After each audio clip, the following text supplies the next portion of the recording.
Fala pessoal, tudo bem? Começando mais um InsightCast e hoje mais uma vez estamos aqui com uma figuraça, um grande empresário, mentor e palestrante para compartilhar muitos insights aqui com a gente. Estou aqui com o Alberto, seja bem-vindo meu amigo, tudo bem? Obrigado, Igor, tudo bem, graças a Deus. Maravilha. E até para a gente contextualizar brevemente sobre os seus negócios, um pouco da sua história, explica para mim e para o pessoal, né? Hoje você tem uma fábrica de brinquedos e tem o seu braço de mentorias e palestras, né? Exatamente, eu tenho duas fábricas de brinquedos, são brinquedos de porte grande, né? Às vezes o pessoal acha que a gente fabrica boneca, né, Igor? Não é piscina de bolinha. Não, é brinquedos de porte grande, a gente atende o Brasil todo, em buffet infantil, parque, shopping, escola, condomínio, restaurante, sorveteria, churrascaria, aí vai, com brinquedos de porte médio-grande, na verdade. Que legal. Que é geralmente aqueles infláveis quando você leva Não, justamente não isso. Não eles? Não são os infláveis. São aqueles que a criança sobe, desce, escorrega, roda gigante de até 6,70 m de altura, carrossel, cavalo galopante, labamba, tá? São esses tipos de brinquedos. Os mais divertidos. São então. os melhores que mais impactam e que mais geram renda para o cliente. Que legal. Então, hoje o seu cliente, ele vai comprar de você esses brinquedos para ele geralmente fazer locações depois. Ou no próprio estabelecimento dele, ele colocar esses brinquedos para gerar uma rentabilidade? Na verdade, eles compram o brinquedo, tá? Em buffet infantil para gerar rentabilidade para eles, logicamente, legal, né? E locação nós só fazemos mais no final do ano, que é carrossel e roda gigante, que faz parte da decoração de Natal do shopping. Ou de praças também de algumas prefeituras. O nosso brinquedo sempre é feito por cliente final.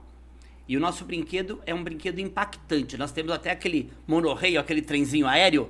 Caramba. Nós somos os únicos que fabricamos hoje no Brasil. Que legal. Aqui lá. E eu também importei agora um brinquedo que eu estou fabricando, que é uma mini montanha-russa de pedal. Você nunca viu, né? Mini montanha-russa? Você pedala, a criança vai subindo e ela desce por inércia. Não tem motor. No pedal. É a criança que vai pedalar? Não, ela desce. Não, o pai da criança pedala, né? O pai e a mãe. Ele controla a velocidade. Na hora que chega lá embaixo, desce por inércia. Super legal. Que legal, hein? Caramba, eu nem imagino como é esse brinquedo. É bem bacana e principalmente bem rentável, né, pro cliente. Que legal. É até, por exemplo, um espaço de festas, buffet, ele não ter brinquedos, ele tá perdendo quanto de receita em média? O que a gente sente muita dor do cliente nas feiras que a gente participa. Principalmente, a gente participa da Celebra Show, que é voltado mais para buffet infantil, parque, shopping. E a gente participa também da FISPAL Food Service. São todos entre o mês de maio e junho. E a gente vê a dor do cliente, principalmente de restaurante, churrascaria, pizzaria e sorveteria, que não tem o espaço para colocar o brinquedo. E aí outro dia eu até perguntei para uma cliente, mas como você faz? Tem 2 filhos que eu tô vendo aí pequeno. Eles querem brinquedo, querem, eu tenho que levar no meu concorrente. Olha, absurdo. Nossa. Então você vê que o retorno do investimento na área de entretenimento é muito rápido em qualquer época. Exato. E eu penso assim, né? Um local que pensa na criança ali, ela tá trazendo muito mais consumo para a empresa, para o negócio. Com certeza, além de pensar na rentabilidade, no consumo, né, dos clientes que ele vai ter, tem que pensar também na segurança do brinquedo, né? Que hoje muita gente fabrica brinquedo em casa, na garagem de casa, mas existe uma norma para o brinquedo, né? Existe um contrato, existe um engenheiro que tem que assinar por esse brinquedo. E essa norma está cada vez sendo mais exigida, que antes aqui no Brasil não era. E agora está sendo mais exigida. Justamente porque a gente lida com crianças, né, Igor? Exato, né? Imagina, aí já joga totalmente contra, né? Se você tem lá um brinquedo que não tem uma qualidade, não tem essa vistoria necessária, imagina um filho de um pai ou uma mãe, acontece alguma coisa ali, com certeza. Aí frustra totalmente. Com certeza. Cara, por que esse segmento? O que te levou a ele? Na verdade, sempre foi um sonho. Eu sou argentino, né? Eu vim da Argentina há alguns anos. Eu descobri um defeito. É corintiano também, né? Graças a Deus. E lá na Argentina, na verdade, eu vim há muitos anos, apesar de ser novinho, né? Novinho dos brinquedos. E novinho das mentorias também. E lá na Argentina, sempre, em todas as praças, lá tem carrossel. Eu sempre gostei de brinquedos, sempre gostei de carrossel. Tive loja de artigos de festa infantil, onde eu comecei a locar brinquedos. Aí sim, trabalhava com esses infláveis, cama elástica, piscina de bolinha, eu locava pro meu cliente. Até que chegou o momento, a minha família já era da área de fabricante de brinquedos, que foi da primeira fábrica de brinquedos no Brasil, que foi a Fionda em Várzea Paulista. E daí que eu acabei chegando onde eu tô hoje. Caramba, que legal, hein, cara? E esse segmento, quais dificuldades você encontra nele? Que geralmente é um segmento mais nichado, não é tão comum, geralmente é o tipo de empresário que nos assiste, mas só para entender, qual que é a dificuldade que você enfrentou lá no começo, né? Nesse segmento, nesse nicho? O negócio que os brinquedos, quando a pessoa vai comprar um brinquedo, ela tem uma ideia que o valor às vezes é baixo do brinquedo. Mas a matéria-prima do brinquedo é muito cara. Porque a gente lida com resina, que está na mão de dois no Brasil inteiro, tá? Ferro, madeira, lona e muitas coisas de plástico. E essas coisas de plástico, essa lona, essa madeira e esses ferros tem que ter qualidade, tem que ter uma espessura adequada. Então, se eu fosse falar para você qual a maior dificuldade é que nós trabalhamos com uma matéria-prima de primeira e algumas pessoas trabalham com segunda e terceira. Só que aí vão ter muito mais manutenção, né? Ela acha que é mais barato, só que na verdade acha que isso é mais caro, né? Num primeiro momento é barato. Depois de 3 meses começa a ter manutenção. E aí vai para o outro problema a nível Brasil, não, a nível mundial. A falta de mão de obra. Aí tinha muita reclamação na feira, Igor, do cliente falar, eu queria comprar esse brinquedo, mas eu estou preocupado que eu já comprei brinquedo de outros fabricantes e eu não tive pós-venda, eles não me retornam. Entendeu? Esse é o grande problema hoje no Brasil e no mundo, né? Falta de mão de obra. Totalmente. Várias Ou empresas, seja, né? você tem que comprar um produto de qualidade para não ter dor de cabeça. Você tem que comprar de uma empresa séria para ter um respaldo. Exatamente. Não existe milagre, né, Igor? Não dá, né? E principalmente quando tá falando de algo que uma criança vai utilizar, né, cara? Eu acho que tem que ter um cuidado muito grande ali, né? Sim, a normatização de brinquedos no Brasil é uma coisa recente. Se for ver, começou um pouquinho antes da pandemia, Igor, em 2018, 2019. Não existia normatização de brinquedos. Os grandes parques, os grandes shoppings, eles usavam as normas internacionais. Não existe uma específica no Brasil. Eu, inclusive, fiz parte do início da normatização no Brasil, que foi quando lançaram a ABNT dos brinquedos. Tá? E agora sim, agora existe uma norma de brinquedos no Brasil. Então a coisa está ficando séria. E tem que ser séria, né? Não existe outra maneira, né? Você vai colocar seu filho em qualquer lugar? Não dá, né, cara? E aí é uma frustração absurda se acontecesse algo ali... Igual já aconteceu, né? Em parques, por exemplo, que aí machuca, enfim, aí frustra totalmente um pai ou uma mãe ali que dá a vida pelo filho. Sim, a gente vê alguns acidentes em alguns parques. E eu vou falar pra você, é falta de manutenção. Falta de manutenção, não só falta de manutenção. Comprou um brinquedo também com uma qualidade inferior. Então é o tal negócio. Eu vejo que o nosso segmento é um segmento maravilhoso, é um segmento que o retorno é muito rápido, mas você tem que saber o que comprar e de quem comprar. Senão você vai levar uma bomba. Exato. Aí você vai ter uma dor de cabeça absurda. E você imagina, né?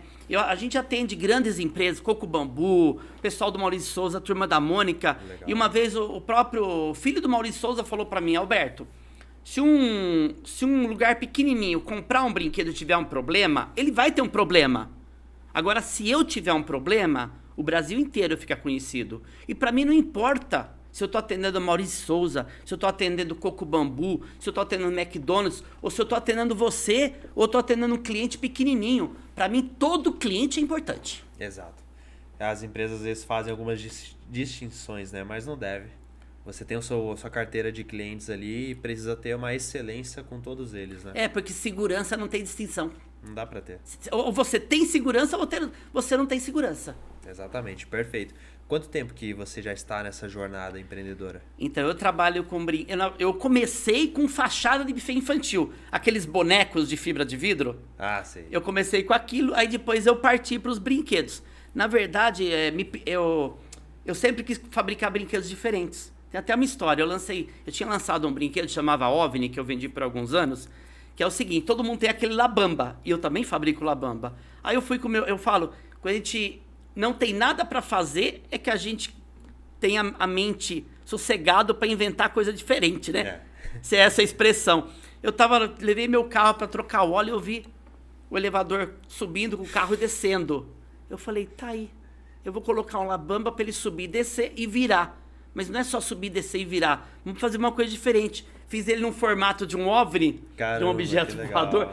ficou muito bacana, saindo fumaça e tal, e vendeu muito bem na época. Viu criatividade ali, trocando óleo Sim, no carro. sim, Né? assim como foi também no carrossel. Meu sonho era fabricar carrossel cavalo galopante no Brasil, tá? Aí eu falei, gente, eu quero fabricar esse carrossel, é meu sonho. Demorou quase 10 anos, 15 anos na verdade, para eu lançar meu primeiro carrossel, que foi lançado há 9 anos atrás. E arrebentamos de vender, e hoje é o sucesso da nossa empresa. O carrossel, cavalos galopantes, o monorreio, que é o trenzinho aéreo, dentre outros brinquedos agora que estamos lançando. Legal. Você hoje tem quantos brinquedos no portfólio? Eu tenho mais de 34 brinquedos no meu portfólio. Eu sou a empresa com a maior variedade de brinquedos do Brasil. Eu tenho 6 modelos de mini roda, eu tenho 6 modelos de carrossel. Que legal, tá? Então é uma variedade muito grande. Só o Labamba, eu tenho 3 modelos de Labamba. Então é uma variedade muito grande. Ele trabalha muito sobre projeto, né? Vejo que é algo personalizado também. Você fabrica o que é vendável, né, o que é tradicional, mas também inventa novas possibilidades de brinquedo para aderir no mercado, né? Eu falo que o meu segmento é muito parecido com o segmento de marcenaria. Quando você vai mobiliar a sua casa, vai fazer um móvel para sua casa, tem que ser planejado para o seu apartamento. Sim. Então a gente tem que ir lá fazer o projeto como o do brinquedo. Vai lá, faz o projeto e vê o que o cliente quer. Que às vezes você vai comparar uma marcenaria que fez um projeto de um tamanho 10 por 10 com uma outra que fez 10 por 10. Mas tem que ver o que foi naquele armário, assim como o que foi naquele brinquedo. De repente você mandou fazer um armário que não tem nada dentro, mas de repente tem gaveteiro, tem lugar para colocar calça, tem sapateira, tem um monte de itens. Exato. E às vezes você compra um brinquedo que vamos falar assim, desculpa a expressão, um brinquedo pelado. E a gente coloca muita atividade no brinquedo, que a criança tem que cansar. Que a mãe já tá cansada, ela fica no celular o dia inteiro. Ela vai lá o quê? Se ela vê que o brinquedo não tem graça, ela vai ficar o quê? No brinquedo eletrônico, só no joguinho o tempo todo da festa. Vai gastar energia no seu brinquedo, que vai ficar melhor, né? Porque com certeza. É o que a criança tem que fazer, brincar. Sim, e o brinquedo, aquele que sobe, desce, escorrega, que é o brinquedão, que é chamado também de Kid Play, é na verdade como se fosse uma fisioterapia para a criança. Ela faz vários tipos de exercícios ao mesmo tempo. E desgasta a criança, cansa a criança, tira a criança, que eu volto a falar, do celular. Que o sonho de toda mãe é tirar a criança da onde? Do celular. Exato. O celular entra em cena para dar paz para ela e depois vira um pesadelo, né? Exatamente, exatamente. Legal, cara. O nome da fábrica é Innovation, né? É assim que se pronunciaria, né? Sim. No princípio, na nossa fábrica, quando eu inventei esse nome, né? Eu trabalhava, era representante de algumas fábricas de brinquedos, tá? Já gerenciei algumas fábricas de brinquedos. Aí um dia eu cheguei na minha loja de artigos de festa infantil, que era na Vila Ares, aqui em Jundiaí, e coloquei lá, digitei brinquedos para buffet para saber quem tinha um domínio. Já existiam 2 fabricantes grandes de brinquedos no Brasil, que eram só os 2, na verdade, na época. E aí eu coloquei, ninguém tinha registrado. Você vê como que a mente, estou falando disso há 20 e poucos anos atrás. Na hora eu falei, registra agora esse nome. E aí depois, com o passar do tempo, as coisas vão evoluindo, todo mundo coloca brinquedos para buffet e o nome da sua fábrica. Aí eu falei, nós temos que melhorar, porque nós não vendemos brinquedos só para buffet. Vendemos para parque, shopping, escola, condomínio, para todo mundo. Aí eu falei, tem que fazer alguma coisa diferente, alguma coisa nova. E a gente faz o quê? A gente faz sempre inovação. Sempre estamos inovando. Aí que surgiu o Innovation.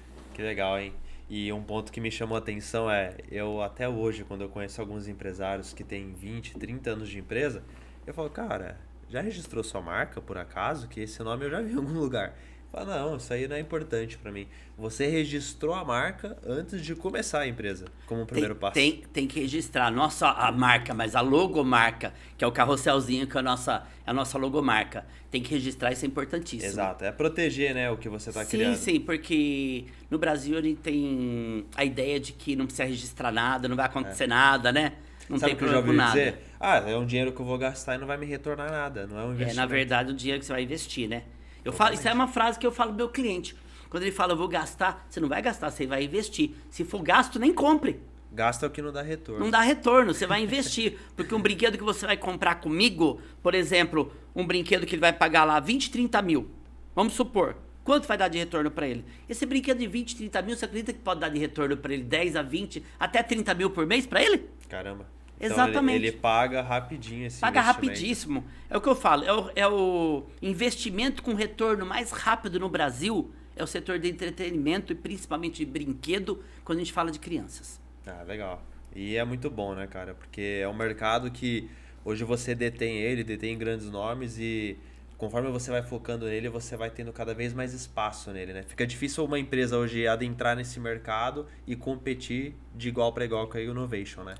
Então, existem grandes fabricantes no Brasil. Hoje nós somos considerados também entre as 4 maiores fabricantes de brinquedos do Brasil. Legal. E a primeira em variedade, em quantidade, variedade. E a primeira com menor índice de manutenção também do Brasil. Caramba, e eu fico mais legal. contente. Uma vez a pessoa falou para mim, Alberto, você quer, novinho dos brinquedos, você quer ser o primeiro fabricante do Brasil? Eu falei, não, o primeiro tem muita dor de cabeça. Deixa eu ser o segundo, terceiro ou quarto e atender meu cliente da melhor maneira possível, dando pós-venda para ele. Na hora que ele me ligar, qualquer dia, qualquer momento, eu consigo atendê-lo da melhor maneira possível e continuar sendo o terceiro ou quarto. Porque às vezes se eu fosse o primeiro, eu vou falar, não preciso dar atendimento. Iria abrir mão de qualidade, né? Exatamente, abrir mão de qualidade. Só que na verdade o que pode te tornar o primeiro é esse posicionamento, né? Exatamente. É posicionamento no mercado. E mesmo na pandemia, você vê, nós passamos por uma pandemia que a nossa área foi a primeira a fechar e a última a abrir. Sim. De aglomeração. E quando nós voltamos, nós perdemos muita coisa na pandemia. Muito. Nós ficamos 15 meses com a empresa fechada. Tá? Nossa, sem 15 faturar meses. nada. 0 faturamento. Mas nós tínhamos o mais importante, que era o nome. Brinquedos para Buffet Innovation. E aí você vê a importância de uma marca no mercado. Com certeza. E o que você foi fazendo que você notou que mais posicionou sua marca no mercado? Ações que você falou, caramba, minha marca nesse caminho está tendo uma performance melhor, todo mundo está conhecendo. Quais foram essas ações? Eu vou falar o que os clientes falam, né? Tá, eu faço vários vídeos com clientes e todos eles falam a mesma coisa. Alberto, na hora que eu te liguei, você veio, riscou o projeto aqui para mim, me entregou no prazo, cumpriu com o que você falou e quando eu tive algum tipo de problema, eu te liguei e você resolveu. Ou seja, é muito simples, é só fazer o que qualquer um devia fazer, Igor. O básico bem feito, que é difícil hoje em dia, né? Exato, mas em qualquer segmento. Totalmente. Eu falo, gente, atendimento. Às vezes o cliente fala de buffet infantil, fala, não, eu vou fazer uma coisa diferente, eu vou oferecer uma comida muito boa para o cliente. É obrigação oferecer uma comida boa para o cliente.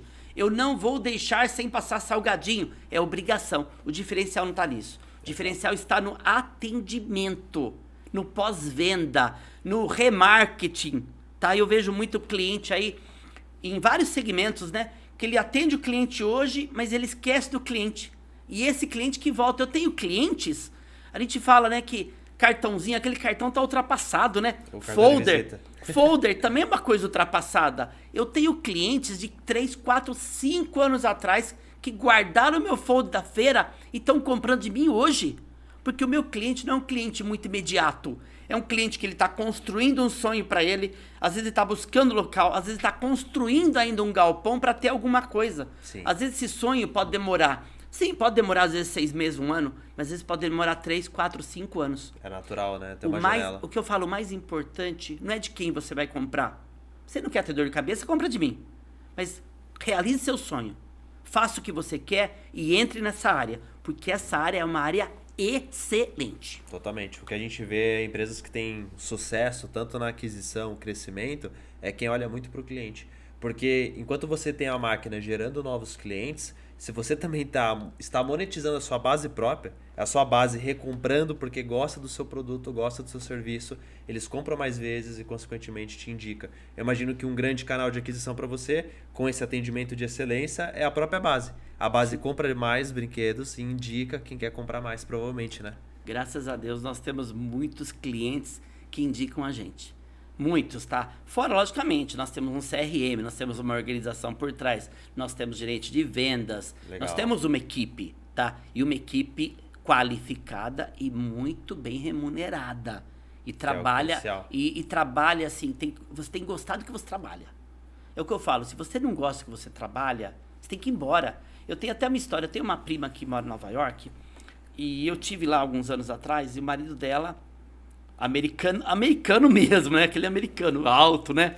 Tal, bem cara, estereótipo de americano. Eu perguntei pra ele, e aí tal, faz anos que você trabalha na mesma empresa? Ele falou, trabalho. Com quem você trabalha? Eu trabalho guardando segredos industriais de internet. Eu falei, legal, né? Ele falou, não gosto não. Nossa. Eu falei, você não gosta? Mas você trabalha há quanto tempo? Há 11 anos, mas eu não gosto do que eu faço. Mas Pô, por que é você um trabalha? desperdício. Ah, porque o salário vale a pena, tal. Eu não me vejo trabalhando 11 anos numa coisa que eu não gosto. Tem gente que está há 30 anos no que não gosta, só pra, é o que eu tenho aqui pra sobreviver, é um bom salário, aí fica presa a isso. E eu falo, Não vale. eu adoro o que eu faço. Eu gosto do que eu faço. Eu já tenho algumas entrevistas, falei pra pessoa, a minha esposa às vezes vai comigo em alguns lugares, e ela escutou o cliente já falando, Elaine, eu vejo quando o Alberto tá nessa garra querendo vender, sai lágrima do olho dele, porque eu adoro o que eu faço. Eu gosto de ser o quê? Vendedor. O meu gerente de vendas, eles falam, Alberto, você não pode sair da empresa, tem que ficar na empresa. Mas eu falo, eu não sou de ficar em empresa, meu negócio é vender. Eu gosto de trabalhar com venda. Por isso que eu fui para esse segmento também em palestra. Exato, que é até o que eu ia te perguntar. Tem um outro braço que é as palestras, mentorias. Conta pra gente como funciona, como que você chegou nisso. A palestra e mentoria, na verdade eu comecei sendo mentorado pelo Janderson, que é o mago das vendas, tá? Fui durante um ano mentorado. Antes disso, na pandemia, eu tinha feito 2 cursos de coaching. Coaching, agora você fala em coaching, a pessoa assusta, né? Ninguém quer mais saber de coaching. Aí o Janderson, que é o mago das vendas, deu 1 ano de mentoria pra mim. E aí eu falei, gente, eu preciso partir pra palestra. Meu sonho é fazer palestra, meu sonho é ajudar empresários a crescerem e venderem como eu vendo. Porque apesar do mercado estar em crise ou não estar em crise, que o Brasil está sempre em crise, né? Sim. Se for ver, está sempre em crise. Há anos, né? Exatamente. A gente tem que continuar vendendo, porque tudo é venda. Ele mesmo fala, o Janderson sempre falou, tudo é vendas. Tudo é venda. E aí eu falei para ele, ó, eu preciso avançar. E aí ele me direcionou para o Anderson Prudente, que é o cara das mentorias, é o melhor professor de mentorias do Brasil. Aí eu fui lá, tô fazendo uma mentoria com ele maravilhosa e a gente sempre tem que ser mentorado. E a partir daí eu entendi cada vez mais a minha importância como vendedor, como empresário, orientar outros empresários e outros vendedores a ganharem dinheiro. Porque foi assim que eu cresci, foi assim que eu sobrevivi até hoje, com vendas. E antigamente, o cara pegava e falava assim, estou falando há 25, 30 anos atrás, eu não tenho o que fazer, o que você vai fazer? Você é vendedor, hoje não. Hoje não adianta o cara falar, eu sou a camisa. Você não precisa só a camisa. Você pode trabalhar no ar-condicionado, bonitinho. Você tem que ter comprometimento. Então a palavra do vendedor principal é comprometimento. Exato. Antes era assim, eu não consegui nada, eu vou ser vendedor ali. Hoje não. Hoje tem muitos vendedores sendo muito bem remunerados por grandes empresas, porque eles entregam resultado. Com certeza. E não precisa, que a gente falava, nascer vendedor. Não. Tem que ter um treinamento adequado, tem que ter uma organização, tem que ter um CRM, tá? Você tem que dar um suporte para o seu vendedor conseguir ganhar dinheiro. E não pensar que se ele está ganhando muita comissão, é ruim para você. Porque tem empresário que é assim, nossa, ele está ganhando muita comissão. Ótimo que ele está ganhando comissão. Sinal que ele está vendendo muito. Sinal que ele está vendendo e eu estou ganhando. Eu fico triste quando o cara não está ganhando muita comissão. Aí para mim nem serve. E vendedor, ele é um cara que ele gosta de dinheiro. Lógico. Ele trabalha por comissão, ele trabalha para aumentar o rendimento dele. Não adianta você tirar esse doce. Sim, e Igor, eu vou falar uma outra coisa para você. Na empresa é muito importante saber comprar o produto. Porque na compra você ganha também com o fornecedor. Libera a margem. Mas se você não tiver venda, você não vai precisar ter compra. Se não tiver venda, não existe nenhum setor mais na empresa. Não. E aí o empresário ele não olha para vendas, para ter mais vendas. Ele olha para o financeiro, para o processo, para um monte de coisa que também é muito importante. Mas se não tem vendas, não existe mais nada. Então, o processo é importantíssimo. Tá? Eu até falo pros meus mentorados também, né? E onde eu vou dar assessoria, tudo eu falo, se você não tem processo na sua empresa, fecha. Não tem jeito.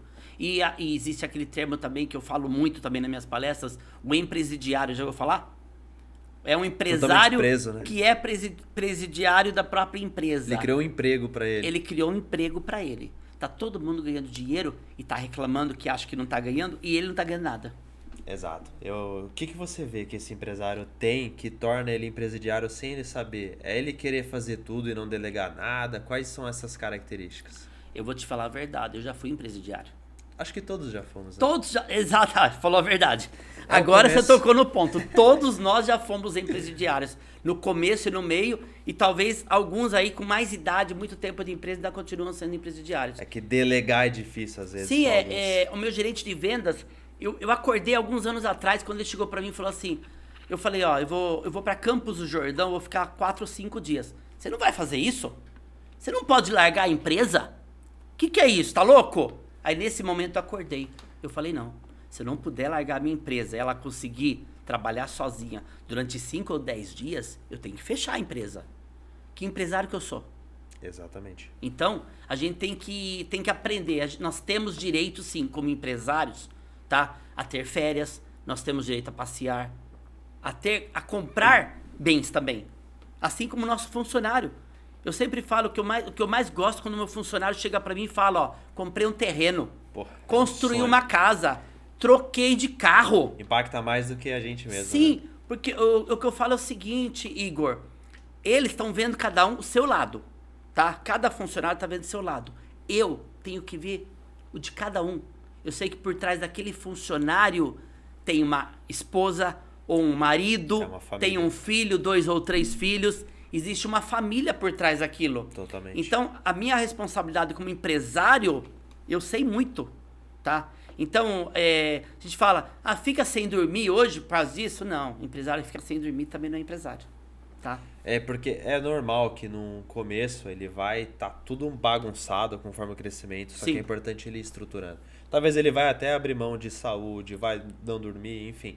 Mas eu acho que o ruim é ficar anos assim, né? É ele não se importar e se desenvolver, estruturar e ser empresariário pro resto da vida, né? E agora tem também, tem muitos empresários agora vendo isso, tem até restaurantes que estão virando buffet infantil, por conta de mão de obra, que a mão de obra do buffet infantil é muito menor que um restaurante com um monte de garçom. Sim. E sabendo que não existe mais tanta mão de obra, e principalmente mão de obra qualificada, tá? E tem a NR1 também, tá? Tem a reforma tributária. Muitos fatores. Muitos fatores. Sabe o que eu tô preocupado com a NR1, a reforma tributária? Nada. Porque ela já veio, ela já vai acontecer. Eu não posso impedir de acontecer. Ou eu continuo trabalhando, pensando em vendas, pensando no bem-estar do meu funcionário cada vez mais, tá? E logicamente, atento à reforma tributária, atento à NR1, que é uma realidade, tá? Mas a vida vai continuar. Muita gente falando pra mim, não sei se eu vou continuar investindo, sei o que eu vou fazer por causa da reforma tributária e NR1. Vai crescer. Vai crescer. É a única alternativa. É o que eu falo. Hoje, no meu setor, tem muita gente falando, nossa, a situação tá muito difícil. E a gente, pelo contrário, estamos arrebentando de vender, precisando sim de mais mão de obra para produzir. Então, por que eu estou vendendo e meu concorrente não está vendendo? Tem alguma coisa errada. Eu não sou melhor do que ele. Mas são jeitos diferentes de encarar, porque até no nosso setor tem gente super preocupado com inteligência artificial, reforma tributária, enquanto a gente também tem que olhar, isso aqui é um incentivo para crescer mais. É a gente construir realmente um resultado melhor. E você falou um ponto também, inteligência artificial, não tem mais como fugir dela. É usar. Mas só que ela é uma inteligência artificial. Exatamente. Entendeu? Não vai substituir nós humanos. Exato, ela veio para potencializar, né? Sim, vai alavancar muita coisa. Você vê designer, a gente fazia um projeto para mandar pro designer, tinha um custo alto. Sim. E ele pedia 4, 5, 6, 7 dias, uma coisa que eu, que ainda sou leigo em IA, faço em 5 minutos. O único erro do pessoal é fazer aquelas imagens genéricas com chat GPT. Sim, por isso eu também eu também dou aulão e dou mentoria sobre isso, tá? Legal. Porque não é só jogar no IA. Assim, se eu jogar no IA... Só preciso fazer uma arte da promoção aqui desse produto. Exatamente. Aí todo mundo vai fazer igual. É tipo assim, eu tô aqui no podcast com o Igor, tá? Me mostra eu no podcast com o Igor no dia tal horário. Vai todo mundo fazer igual. Agora não, eu estou aqui no IA, você tem que saber fazer o prompt, que é justamente o texto. Quem não sabe fazer texto tem muita dificuldade em fazer prompt pro IA. Tem que saber pedir, né? Aí é diferente eu falar, eu tô aqui no podcast com o Igor, esse cara maravilhoso, esse cara super instruído, na TV Mais Jundiaí, tá? TV Mais Brasil, é uma televisão que tá crescendo cada vez mais. Tá? E colocando valores pro IA poder gerar uma coisa diferente. Aí colocar uma cor diferente. Eu não quero uma cor diferente aqui. O rosto do Igor saiu deformado. Eu não quero modificar o rosto dele. Então isso leva tempo. Exato. Tá, então não é uma coisa rápida. Até nós fizemos agora uma propaganda. Alugamos um carrossel para uma propaganda da Vivo com a Ana Castela, que esteve na televisão esses dias atrás, tá? E o pessoal muito preocupado, porque eles falaram, gente, isso daqui, montaram um cenário com mais de 150 pessoas, cenários assim de faroeste, super legal, para aparecer 15 segundos na televisão, que na verdade na propaganda não apareceu 5% do cenário. E eles falaram, gente, a gente tá com muito medo de perder nosso emprego, porque isso não ia dar para fazer em 2 horas, 3 horas. Bem menos custoso, né? Se a gente for ver as publicidades da Copa do Mundo, muitos anúncios ali com os jogadores eram inteligência artificial. Mas tem que tomar cuidado também, que às vezes o Google não potencializa isso, né, também, né? Porque ele vê que não é uma criação, né? É uma coisa que você já pegou. Não pode ser genérico, né? Não pode ser genérico. De todos esses pontos que você trouxe de empresários e até no seu dia a dia que você lida nas mentorias, o que torna o empresário um cara de sucesso? Que pilar ele precisa ter? Pilares, né? Ele precisa ter para ele realmente se desenvolver e ser um empresário de sucesso. Primeiro, não achar que alguma coisa vai cair do céu, que ele vai ganhar dinheiro em 3 meses, 4 meses, tá? Fazer o que gosta, principalmente, tá? Se dedicar. Dedicar no começo 100%, tá? No primeiro ano 100%. No segundo ano 90%. E aí quando chegar nos 80%, ele refletiu que ele está fazendo errado. Porque ele não voltou a se dedicar mais 100%. Que ele está perdendo 20% de clientes já. Então o empresário tem que ter procedimento, gostar do que faz e investir sem medo. Entendeu? Que se você tem medo de investir, não dá certo. Não dá. E outra coisa, crescer, né? E outra coisa também, você não pode investir pensando assim, eu vou abrir uma sorveteria com 6 sabores de sorvete. Hoje já tem 60, então você tem que abrir no mínimo com 80, entendeu? Ou então eu abro uma sorveteria menor, ou um comércio menor, mas eu tenho um diferencial. Eu tive na China, há 2 anos atrás, quase 2 anos atrás, e você vê lá, era meia dúzia de sorvete que tinha só de massa. Só que na bolinha de sorvete, um colocava uma orelhinha, parecia do Mickey. O outro colocava um véuzinho, parecia uma princesa. Então, é a história da tortinha do McDonald's. Eu, alguns anos atrás também, eu trabalhei na Diversey Lever, antes de trabalhar com brinquedos, e eu fui na fábrica de tortinha do McDonald's, tá? Peguei, ela falou assim, eu vou fritar umas 36 tortinhas para você levar para o seu escritório, que era ali no Morumbi, em São Paulo. Eu levei, ela fritou a tortinha, colocou na embalagem tudo bonitinha lá e levei para a fábrica. Nós éramos em 10. Quando eu vi, sobrou tortinha. Sabe por que sobrou tortinha? Por quê? Porque não estava na embalagem do McDonald's. A gente não come a tortinha, a gente come a embalagem. A gente não vai lá comprar brinquedos para buffet. A gente vai lá, é a realização de um sonho, e eu quero ter um produto que me gere uma renda para poder sobreviver e viver daquilo. E dá para fazer isso. Eu não vou numa churrascaria só para comer uma carninha. Eu vou para ser bem atendido. E assim é em todo segmento. Concordo. Às vezes o empresário ele foca só no entregável, só no produto, só nesse copo aqui, nas características, e ele vende isso para o cliente. Ele não vende a solução. E eu acho que, como você falou de vendas, eu acho que isso é o que até mais converte, né? Eu entregar para você a solução, não esse produto. Você não está querendo, que o pessoal usa muito de exemplo, né? A furadeira. E sim é o furo ali que você precisa na parede. E você falou isso, eu lembrei de uma outra coisa. É dar o respaldo total pro cliente. Pro cliente, quando vem comprar de mim, eu falo para ele, olha, se você nunca montou um buffet infantil, se for o caso de buffet infantil, nós temos uma assessora, uma pessoa que tem buffet infantil há muitos anos, que ela te dá uma assessoria. Que legal. Tá bom? E te dá várias dicas, às vezes é uma dica boba, às vezes é um chazinho que atrai o cliente, às vezes é um pergolado, às vezes é um balanço. São coisas muito simples que você atrai o cliente. Porque a gente ainda, no Brasil, a gente está muito longe de atender bem o cliente. Então, quando você vai, quando eu vou em vários restaurantes aí pelo Brasil, e quando eu sou bem atendido em, normalmente, 5% deles, a gente estranha. A gente estranha quando é bem atendido. Olha que absurdo. Virou diferencial, parece, né? Assim, eu nunca considerei um atendimento bom ter que ser o diferencial, mas hoje é tão incomum você ser extremamente bem atendido. Você às vezes vai num estabelecimento, mercadinho ali perto de casa, tem lá um caixa com a cara fechada pra você, mal pergunta se você precisa de mais alguma coisa. Se você pergunta de um produto, não sei, tá por aí. É Então, atendimento É a história do balão, né? Dos balões. Quando você decora uma mesa de festa num buffet infantil e tem um balãozinho só murcho, parece que o contexto tá tudo horrível.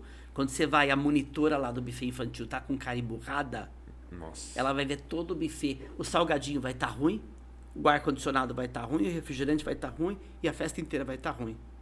Então são pequenas coisas. Começa pequenininho aqui, Igor.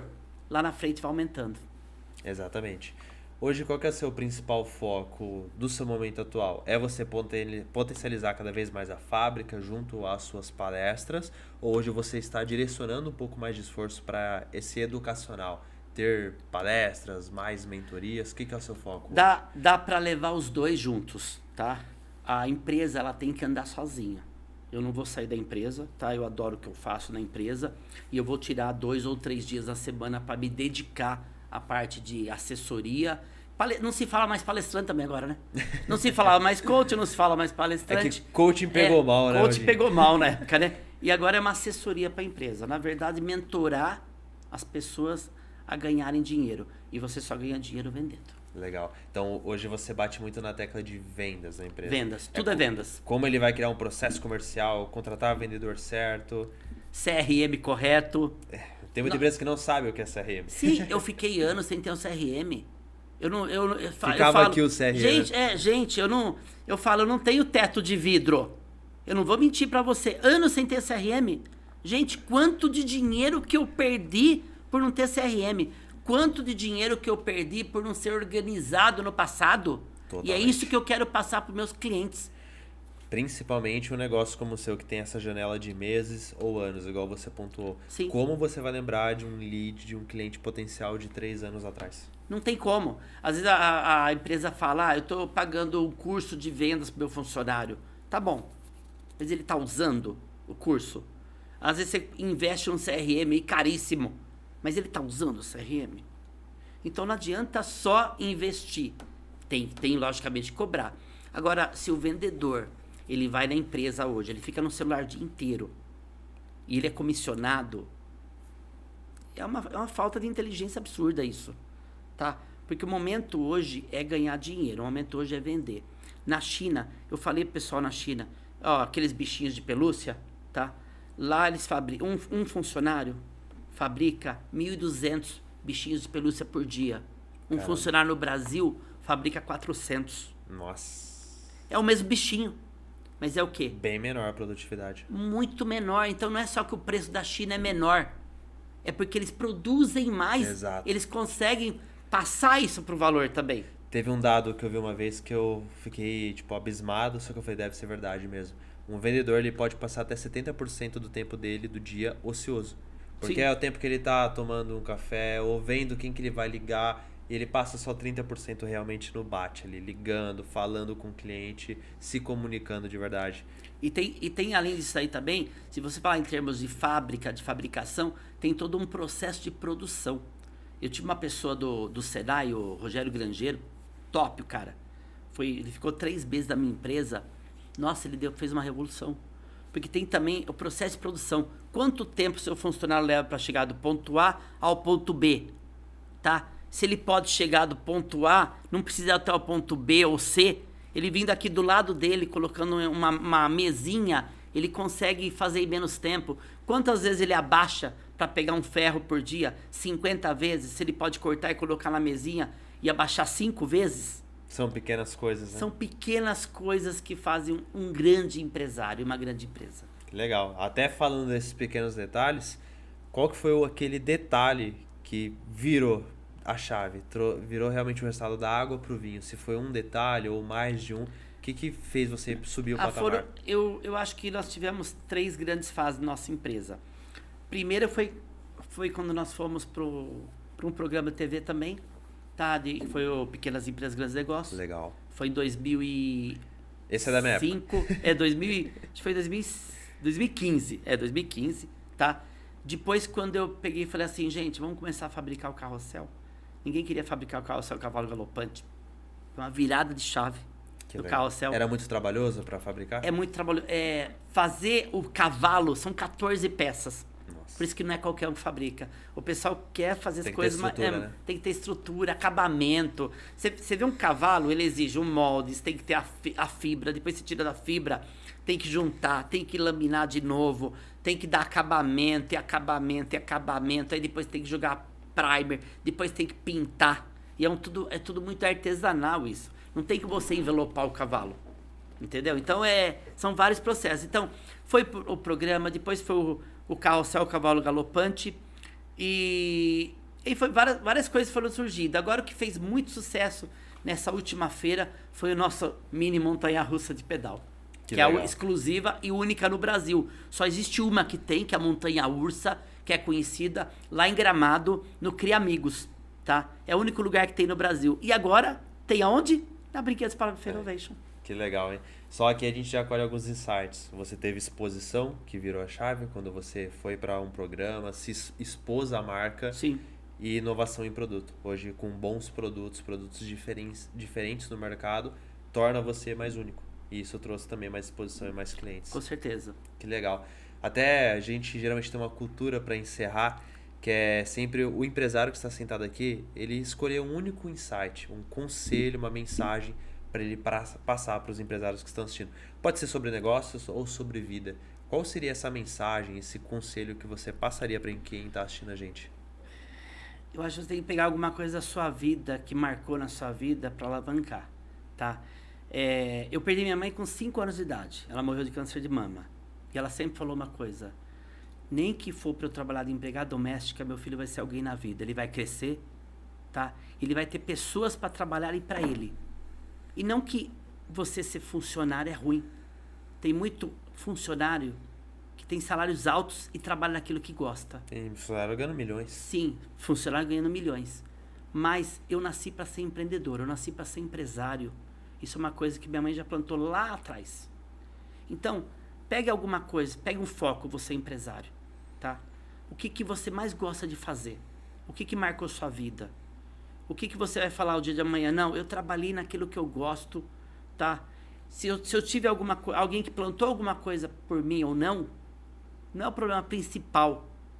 Mas o objetivo principal é você crescer, você ter uma família unida, poder passear, viajar. O mundo é muito grande. Na hora eu tenho um mapa na minha casa que você vai riscando os países que você vai conhecendo. Que legal. E eu já conheci vários países. E na hora que eu vejo aquele mapa, o mapa é desse tamanho, e eu conheci isso daqui de países. Não tem como não viver isso, né? Não tem como não viver. Aí você falou tudo. Não tem como não viver isso. Então, para finalizar, eu falaria para o empresário, aproveite a vida. Aproveite a vida e faça o que você gosta. Sensacional. Gostei muito dessa mensagem de fazer o que gosta, que foi citada durante várias partes do episódio, porque eu acredito muito nela. É uma jornada densa, é uma jornada que não é fácil, naturalmente, empreender, só que o que sustenta o empresário nela é justamente ele amar com paixão aquilo. Com certeza. Quero agradecer muito a sua presença, muito obrigado pelos insights. Obrigado você pelo convite, que o público adorou, e foi um prazerzaço te ter aqui, Alberto. Tá joia. E claro, né, se você não deu seu like, não se inscreveu ou não enviou para aquele amigo empreendedor, já faça isso agora também e se inscreva no canal para não perder os próximos. Obrigado, pessoal. Até a próxima.